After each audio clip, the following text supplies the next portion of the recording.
आप स्नेह की बात कर रहे हैं, हमारे पास तो ये भी जानकारी है कि देवेंद्र फडणवीस, एकनाथ शिंदे सब आकर आपसे आग्रह कर रहे थे कि आप क्यों जा रहे हैं राजभवन छोड़कर। ये भी बात हुई कि इसको ऐसे ना व्याख्यायित किया जाए कि शरद पवार के दबाव में इस तरह की चीजें हुई। प्रधानमंत्री कार्यालय की भी इस तरह की चिंताएं थी। नहीं, देखिए, शरद पवार जी इस देश के उन वरिष्ठ नेताओं में से हैं जी, जिनका आज भी सभी सम्मान करते हैं। और शरद पवार जी अपने मन की बात भी एक आध बार जब मुझसे मिलने आए तो मुझसे कह गए, पर हम अंदर क्या कहते हैं, बाहर क्या करते हैं, राजनीति में एक अलग चीज़ें हैं। तो व्यक्तिगत रूप से मैं उनको बड़ा आदर देता हूँ। और मेरे हाथ से उन्होंने दो बार दो यूनिवर्सिटीज़ में डीलिट की डिग्री भी ली जी। तो मुझे ये सौभाग्य मिला,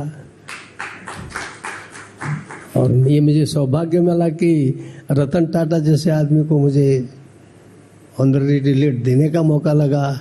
तो इसलिए शरद पवार जी मेरे से उम्र में 8-10 महीने बड़े हैं जी। स्वाभाविक है कि मैं उनका वैसे भी आदर करता हूँ और अच्छे राजनेता है। तो ऐसा कोई व्यक्तिगत मामले तो है नहीं। और उनके भतीजे अजित पवार, जिनको सुबह सवेरे शपथ दिलाई गई, वो कैसे राजनेता हैं? देखिए, अजित पवार महाराष्ट्र में मेरे विचार से एक सुलझे हुए राजनेता है जी। और जैसे हमारे इस प्रदेश में हमारे एक बड़े नेता हैं, वो कितनी बार हार जाएं, हार नहीं मानते।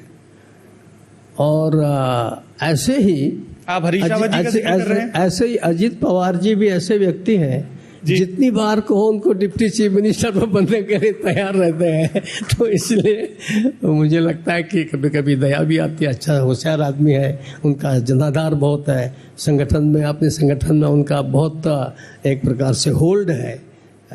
Most of the MLAs of NCP are with Ajit Pawar. तो इसलिए उनका अपना स्थान है, हर एक का अपना अपना व्यक्तित्व है।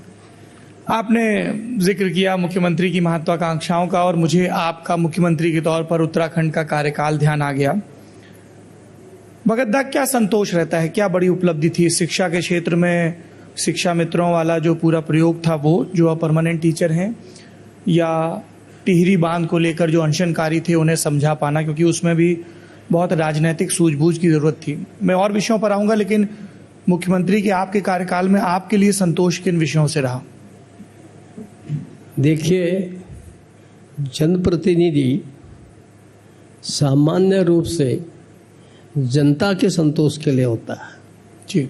संतोष जनता का होना चाहिए। जब वो जिंदा है उसको माला बहुत पहनाते हैं।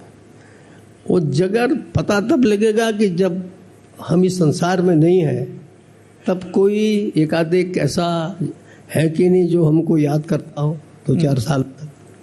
इसलिए ये कोई आत्मिक संतोष का तो है कि हमने जो कुछ भी किया उसका एक संतोष ठीक है, परंतु as chief minister, as a citizen, मुझे लगता है कि हमारे लिए करने को बहुत कुछ है, किया बहुत जा सकता है। आपने टिहरी की बात की जी, और जब मैं टिहरी के बारे में टिहरी गया और वहाँ उन्होंने कहा कि हमारे विजिटर बुक में आप कुछ लिखिए, तो मेरे सचिव थे, सेक्रेटरी, मैं अपने साथ ले जाता था उनको जी, है ना। मैंने कहा तुम लिखो, उन्होंने कहा कि नहीं सर आप लिखिए। तो मैंने अत्यंत करुणा भरे भाव से माँ गंगा से प्रार्थना की, लिखे कि भागीरथ जी आपको धरती पे लाए, आप अनेकों के पीने का जल दे रहे हैं, सिंचाई का जल दे रहे हैं और पापों से लोगों को तार रहे हैं जी।